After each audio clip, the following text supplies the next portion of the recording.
2রা June বেলা প্রায় 12টা বাজতে যায়।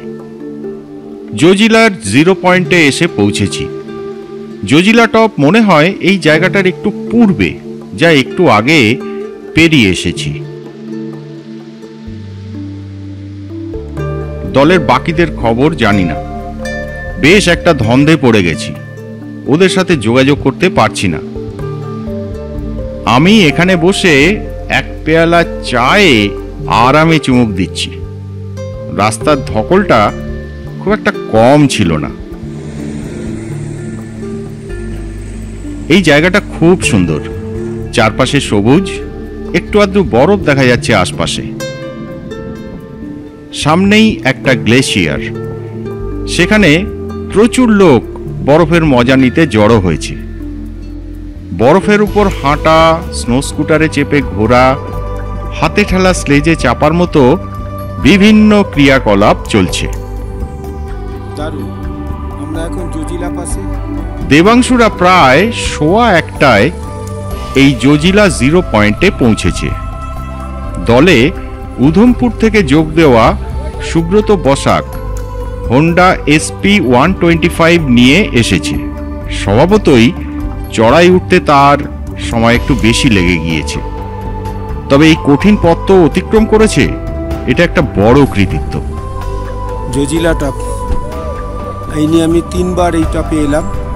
জজিলা পাস, সবাই বলে জজিলা পাস নাকি খুব কঠিন, কাদা, বরফ, কিছুই পেলাম না। শুধু আসার রাস্তাটা অত্যন্ত বাজে, অত্যন্ত বাজে। সারাক্ষণ ঝাঁকাতে ঝাঁকাতে এলাম, প্রায় শেষ 5 কিলোমিটার।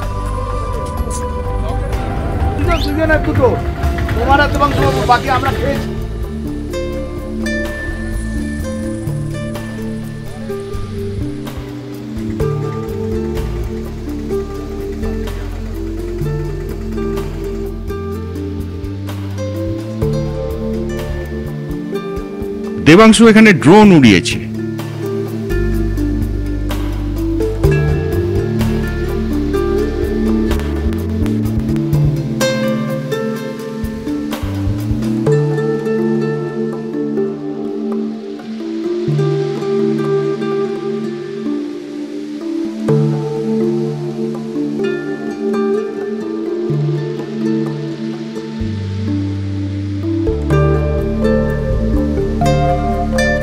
পাশের সুন্দর দৃশ্য, তবে এখান থেকে কোনো নামী তুষার শৃঙ্গ দেখা যায় না।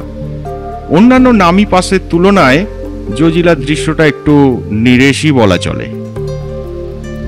কম উচ্চতার হিমালয়ের পাশের বৈশিষ্ট্যগুলো এখানে বেশ ভালো বোঝা যায়। শীতকালে বরফের অনেকটা নিচে চলে যায় এই সমগ্র অঞ্চল, তখন এরই অন্য রূপ। আবার এখন থেকে কিছুদিন পরে সম্পূর্ণ বরফ শূন্য হয়ে যাবে জায়গাটা।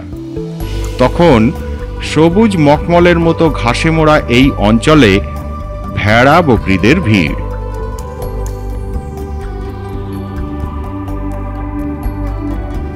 এখান থেকে প্রায় দক্ষিণে অমরনাথ গুহা। পাখি ওড়া পথে দূরত্ব হয়তো 20 কিলোমিটারের মতো হবে, কিন্তু মাঝে আছে উত্তুঙ্গ পর্বত, এখান থেকে যাওয়া মুশকিল।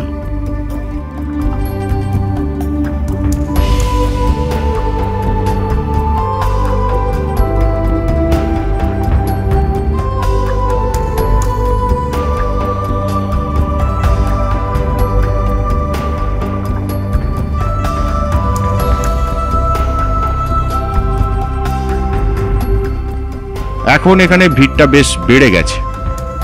গ্লেসিয়ারের সামনে প্রচুর গাড়ি আর লোকজন, তবে আবহাওয়াটা কিন্তু তেমন ভালো নয়, চারপাশটা বেশ ঘোলাটে।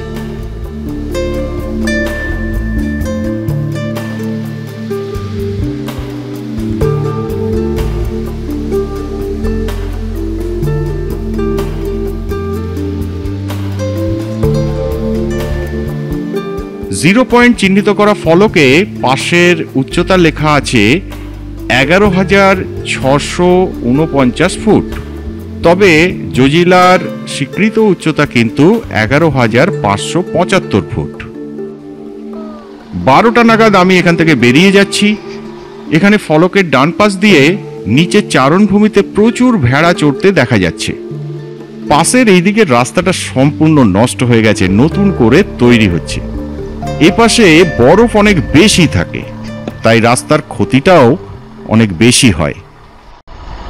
এখন ভালো রাস্তা হবে, এই জায়গায় রাস্তাটা একটু গোলমাল আছে, একটু পরেই একদম পাকা রাস্তা, ফাইন। সামনের লক্ষ্য এই পথের প্রথম বড় জায়গা দ্রাস। জজিলা টপ থেকে দ্রাসের দূরত্ব ৩৯ কিলোমিটার, আর অন্তিম লক্ষ্য কার্গিলের দূরত্ব ১০০ কিলোমিটার। অর্থাৎ শ্রীনগর থেকে কার্গিল পথের ঠিক মাঝখানে আছি এখন। বাম দিকে সবুজ চারণ ক্ষেত্র। এই অঞ্চলে বিভিন্ন দিক থেকে তুষারগলা জলবাহী ছোট ছোট নালা এসে একত্রিত হয়ে কিছুটা পরে দ্রাস নদীতে পরিণত হবে, যা আমাদের পথ দেখাবে কার্গিল পর্যন্ত। সামনে একটু দূরেই কাশ্মীরের সাথে লাদাখের সীমান্ত, তারপর গুমরি, লাদাখের প্রথম জায়গা, যদিও সেখানে কোনো স্থায়ী বসতি নেই। সেনা এবং বিআরও কর্মীদের আস্তানা আছে সেখানে।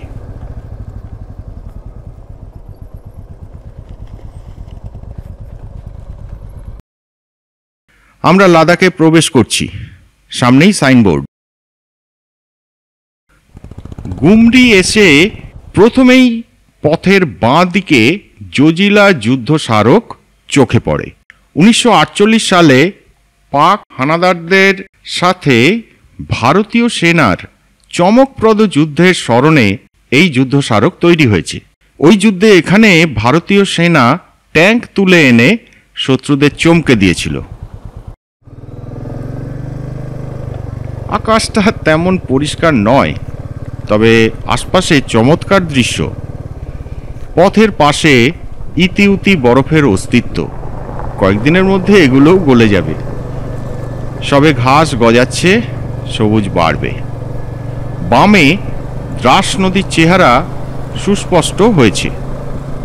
অমরনাথ গুহার উত্তরে অবস্থিত মাচই পর্বত শিখরের পাদদেশের বিস্তীর্ণ মাচই হিমবাহের একদিক থেকে সিন্ধ নদী বেরিয়ে পশ্চিমে প্রবাহিত হয়েছে, আর অন্য দিক থেকে উৎপন্ন হয়েছে এই দ্রাস নদী, যা পূর্বে প্রবাহিত হয়েছে।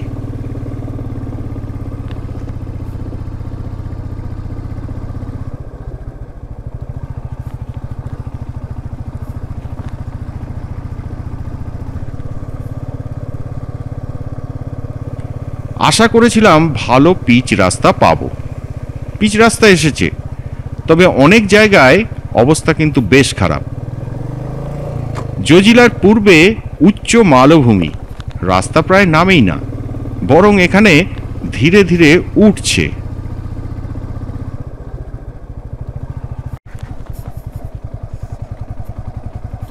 এখানে আইসটাঙের খানিকটা রয়ে গেছে, তবু কিছুটা পুরু।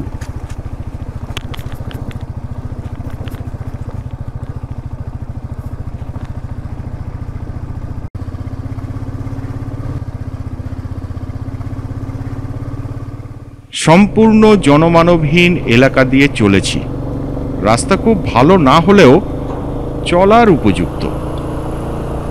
এইসব অঞ্চলে প্রবল শীতের জন্য আবহাওয়া যথেষ্ট রুক্ষ, বৃষ্টিপাত কম, তাই কোনো গাছপালা চোখে পড়ছে না, তবে সবুজ ঘাস আছে।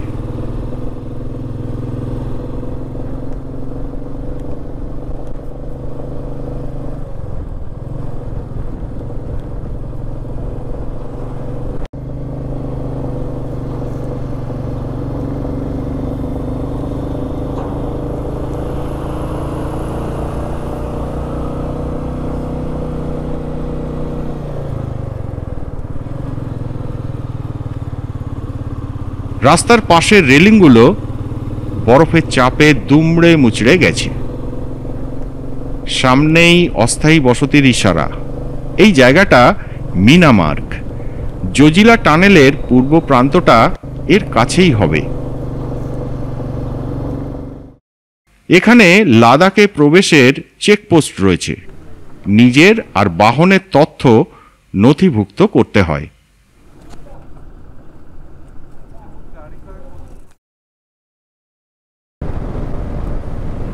এবারে বেশ খোলামেলা পরিবেশ, চওড়া সমতল উপত্যকার মধ্য দিয়ে রাস্তা।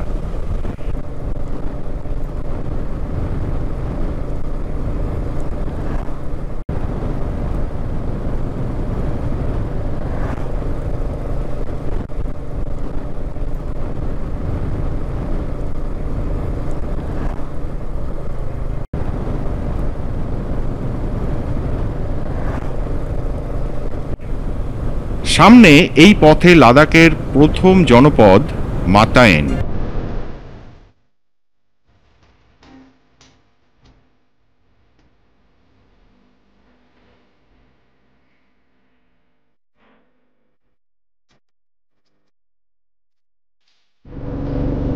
উপত্যকাটা এখানে আবার সংকীর্ণ হয়ে এসছে।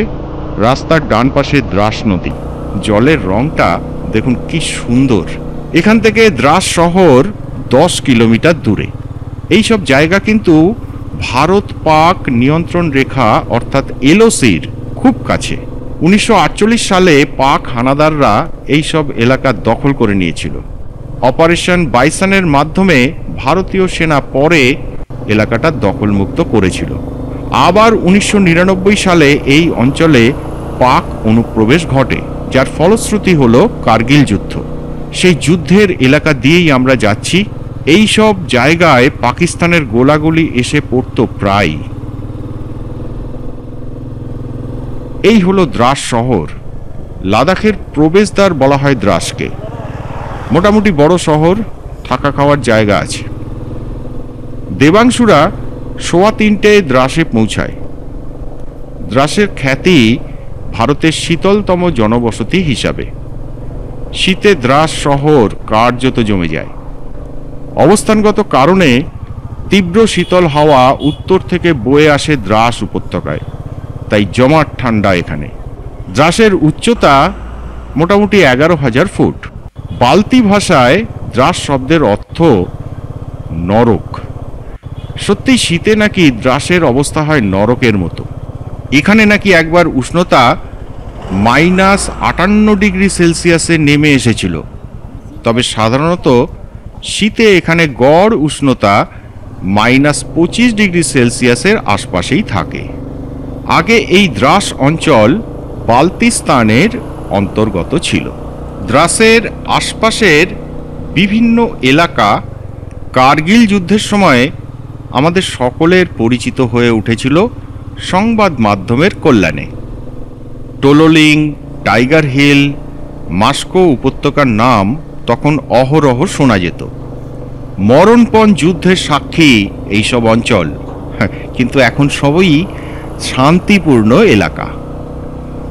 বসন্তে দ্রাসের রূপ হয় দেখার মতো। গাছপালার প্রাচুর্য আছে এখানে, যেটা লাদাখে বিরল।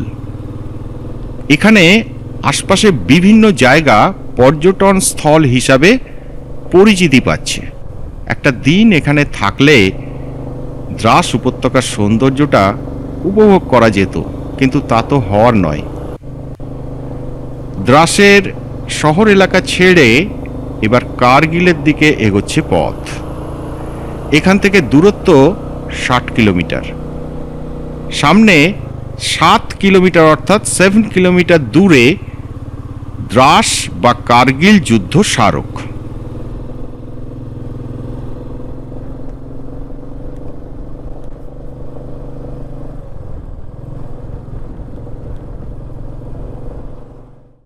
এই হলো কার্গিল ওয়ার মেমোরিয়াল। এখানে আমি বেলা 1:15 নাগাদ পৌঁছেছি। বেশ কিছুক্ষণ সঙ্গীদের জন্য অপেক্ষা করলাম, কোনো খবরই নেই।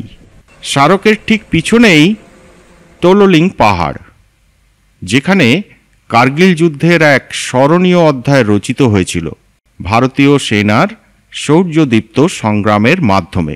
বিস্তৃতভাবে আগেই দেখা বলে আর ভেতরে না ঢুকে কার্গিলের পথে রওনা দিলাম। এখন 4:37 বাজে। কার্গিল ওয়ার মেমোরিয়াল ছেড়ে আমরা এগিয়ে চলেছি কার্গিল শহরের দিকে। দেবাংশুরা এখানে খুব ভালো আবহাওয়া পেয়েছে। চকচকে নীল আকাশ, তাতে সাদা মেঘের আনাগোনা। দ্রাস উপত্যকার সুন্দর দৃশ্য এখানে। দ্রাসের উপত্যকাটা এখানে বেশ চওড়া আর খুব সবুজ। তবে পথের ধারে কিন্তু আগে অনেক গাছ ছিল, এখন অনেক কমে গেছে। প্রচুর বাড়িঘর তৈরি হয়েছে। বাঁদিকের রুক্ষ পাহাড়টাই তোললিং পাহাড়, কার্গিল যুদ্ধের নাম করা সংগ্রামস্থল। সামনে ভীমবেট নামে গ্রাম। এইসব অঞ্চলে কিন্তু মুসলিম প্রাধান্য।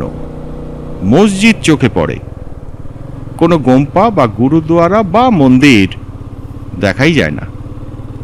দ্রাস উপত্যকার ছোট ছোট গ্রাম, খুব সুন্দর দৃশ্য। গ্রামের নাম গিদিয়াল।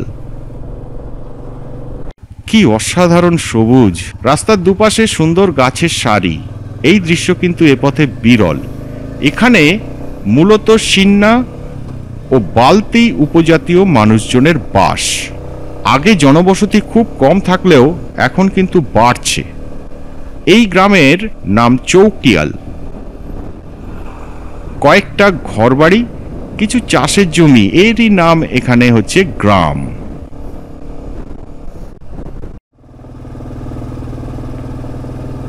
রাস্তা কিছুটা সরু হলেও অবস্থা খুব ভালো। আশপাশের দৃশ্য এখানে মামুলি।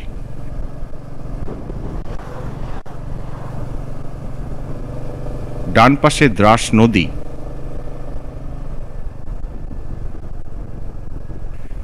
সবুজ আসলেই মনটা বেশ ভালো হয়ে যাচ্ছে। এটা থাসগাম নামে একটা উপত্যকা। অসাধারণ লাগছে এই জায়গাটা।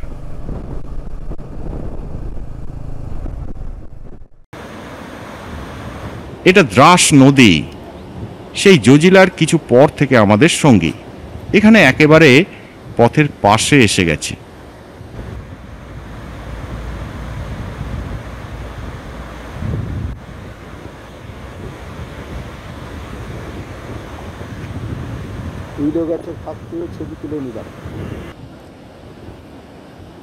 জায়গাটা বেশ সুন্দর, একটু বিশ্রাম এখানে। রাস্তার ধারে পাহাড়ের ঢাল বরাবর প্রচুর গোলাপ ফুটে আছে, পাহাড়ি গোলাপ।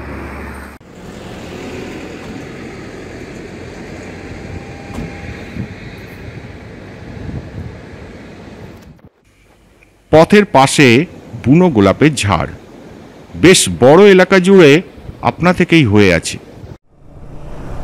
এখান থেকে কার্গিলের দূরত্ব মোটামুটি ৩৫ কিলোমিটার। এখানে আমি পৌঁছেছিলাম বেলা ২টো নাগাদ, আর দেবাংশুরা প্রায় ৫:৩০টায়। দেবাংশুরা আবহাওয়াটা বেশ উজ্জ্বল পেয়েছিল। দ্রাস নদীর ডান তীর দিয়ে রাস্তা, নদীর জলের রংটা দেখার মতো, আশ্চর্য নীল।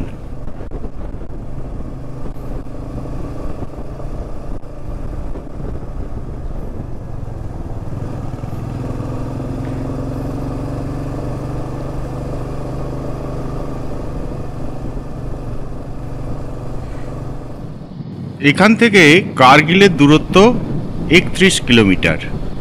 একই জায়গা দিয়ে দেবাংশুরা যখন যায়, রোদ এসে পড়ায় জায়গাটা আরো বেশি ভালো লাগছে।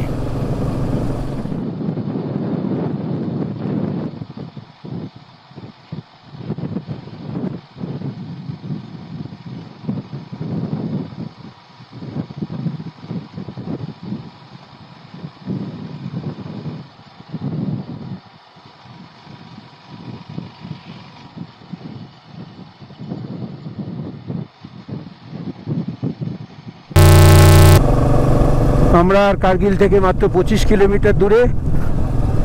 আমাদের তাপুসদা বাদে বাদ বাকি সবকটা বাইকই একসাথে আছে। এখানে 5টা দেখা যাবে, কারণ আমার বাইক থেকে ছবি তোলা হচ্ছে, আমারটা দেখা যাবে না।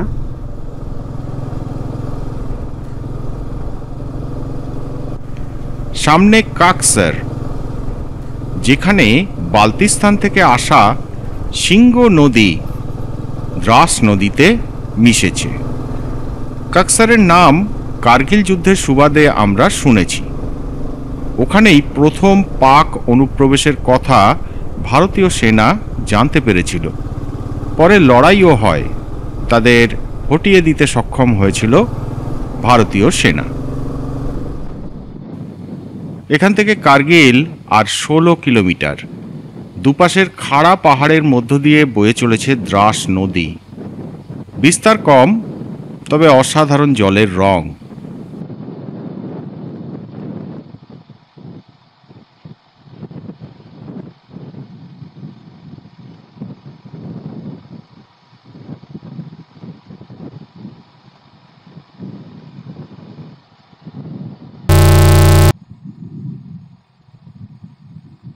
দুপাশের রুক্ষ পাহাড়ের মধ্য দিয়ে রাস্তা, নদীর জলের রংটা বারবার নজর কেড়ে নিচ্ছে।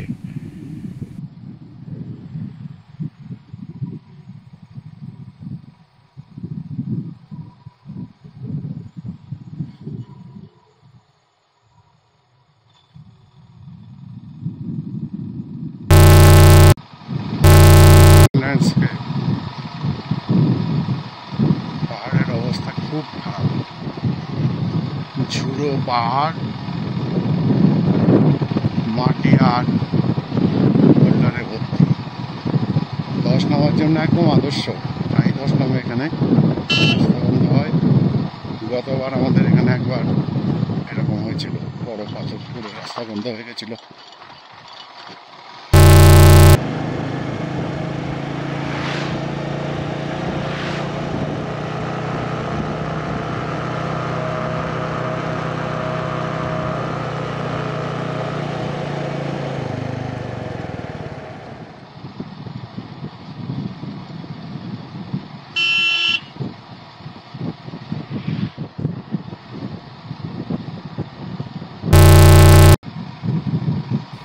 সামনের পাহাড়ে সুন্দর রোদ, এখানে ছায়া।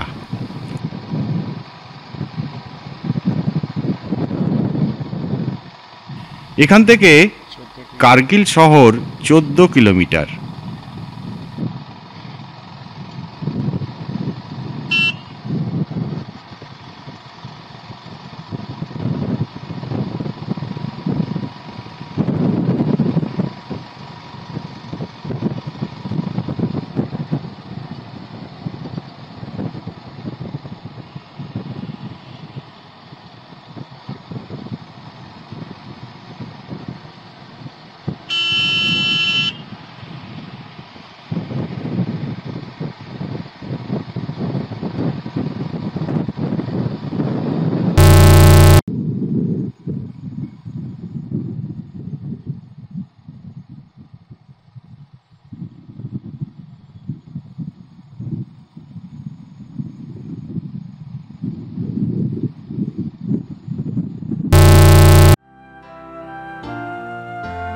সামনে দারুণ দৃশ্য, নদী, গাছপালা, দূরে তুষার শৃঙ্গ। উপভোগ করার মতো দৃশ্য, দারুণ লাগছে সামনেটা।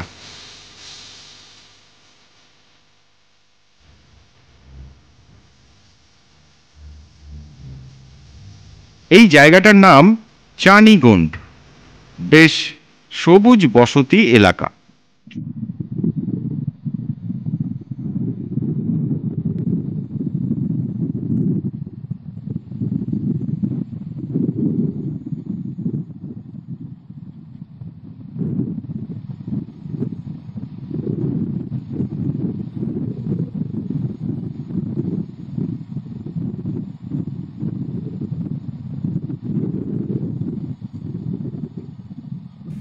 সেনাবাহিনীর বড়সড় একটা ঘাঁটি আছে এখানে। উত্তরে পাহাড়ের আড়াল থাকায় বেশ নিরাপদ জায়গা। আমরা যে রাস্তায় চলেছি তার অনেক জায়গায় যুদ্ধের সময় পাকিস্তান থেকে গোলা এসে পড়েছিল।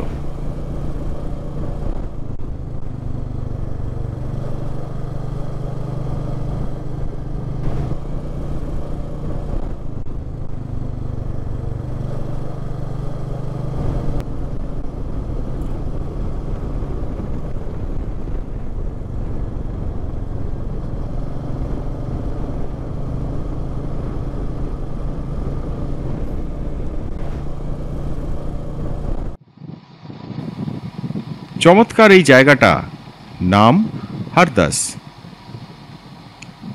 এখন বেলা 2:30 বাজে। নদীর অপর পারে একটা অসাধারণ সুন্দর জায়গা, এখান থেকে দারুণ লাগছে।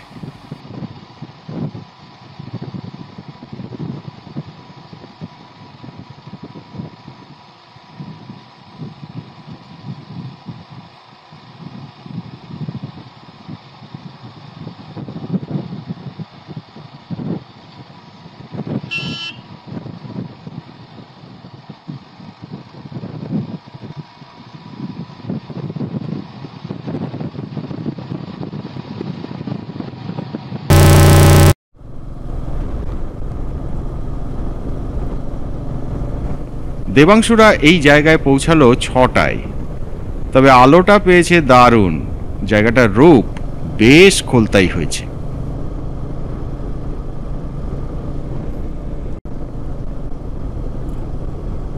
যেমন আকাশ তেমনি আলোটা, উফ, একেই বলে কাটা লাইট।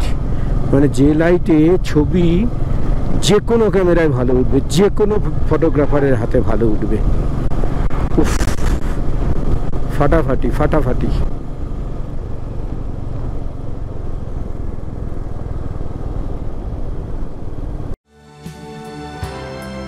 এই জায়গাটা ক্রুল। নদীর অপর পাড়ে যাওয়ার জন্য সামনে সেতু, অপর পাড়ে রাস্তা বাটালিক সেক্টরে চলে গেছে। এখানে দ্রাস নদীর যাত্রাপথের সমাপ্তি, সে মিশে গেল সুরু নদীর সাথে। দুটি নদীর জলের রং কিন্তু একদম আলাদা। দ্রাসের জল ঘন নীল, সুরুর জল ঘোলাটে। মিলিত নদী সুরু নামেই উত্তরে গিয়ে বালতিস্তানের স্কারদু অঞ্চলে প্রবেশ করে সিন্ধু নদে গিয়ে মিশবে। এখন সময় 2:40। কার্গিল আর 7 কিলোমিটার। 6:07 আমরা কার্গিল পৌঁছে গেলাম। এখানে আলো দেখলে মনে হবে না যে এখন 6:07। আকাশ ভর্তি আলো, সূর্যাস্তের প্রস্তুতি চলছে। সূর্য এখনো ডোবেনি, যে তার জাস্ট প্রিপারেশন চলছে।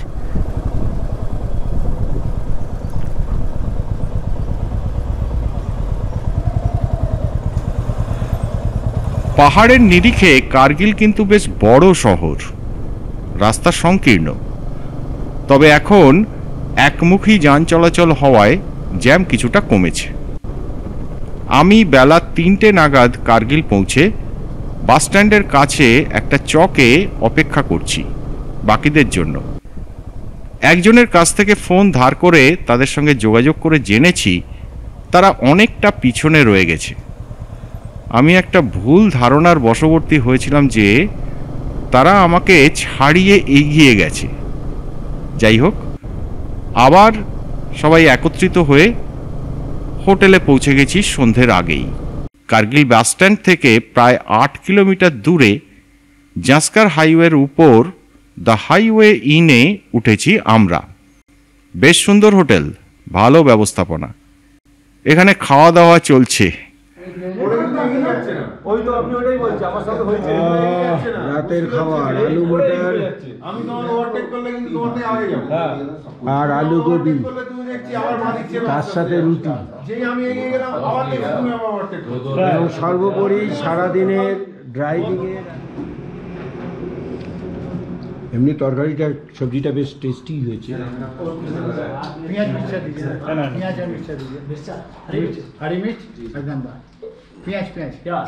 আজকের সফরনামা এখানেই শেষ।